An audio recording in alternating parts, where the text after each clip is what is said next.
दुसरीकडे जरांगे आता मुंबईच्या दिशेने निघालेत, याबद्दल आणखी अपडेट्स घेऊयात आपले प्रतिनिधी रवी मुंडेकडून। रवी, आता नेमके जरांगे कुठपर्यंत आलेले आहेत आणि समर्थक त्यांना अडवण्याचा प्रयत्न करतायत का, अजूनही त्यांची समजूत काढण्याचा प्रयत्न करतायत का?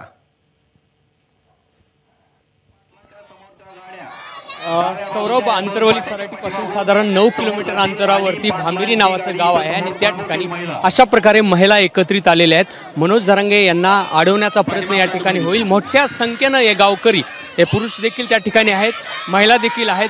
पुढे पोलिसांचा देखील पलीकडे रोडवरती फौजफाटा आहे। मनोज जरांगे यांच्या गाडीचा ताफा या दिशेने येत आहे। आपण जर बघू शकत असाल तर साधारण 1-1.5 किलोमीटर अंतरावरती मनोज जरांगे यांच्या गाडीचा ताफा आहे आणि ते गाड्या जेव्हा इथे येतील तेव्हा ह्या महिलांकडून आग्रह होणार आहे, कारण आम्ही या महिलांशी बातचीत केली तेव्हा त्यांनी सांगितलं की कुठल्याही परिस्थितीमध्ये मनोज जरांगे यांना उपचाराची गरज आहे, त्यामुळे त्यांनी अगोदर उपचार घेतले पाहिजेत।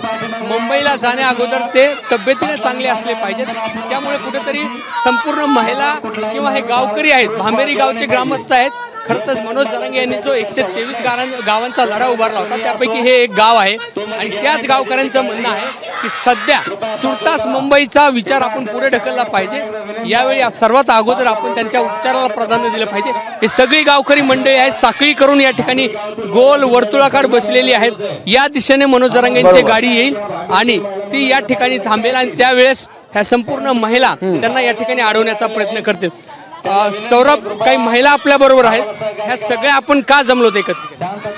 आज मनोज दादाचा 16वा दिवस आहे, उपोषणाला बसलेले आहेत, तर त्यांच्यावर विनाकारण हे सरकार षडयंत्र रचतंय आणि उपोषण मोडकळीत आणायचा प्रयत्न करतंय।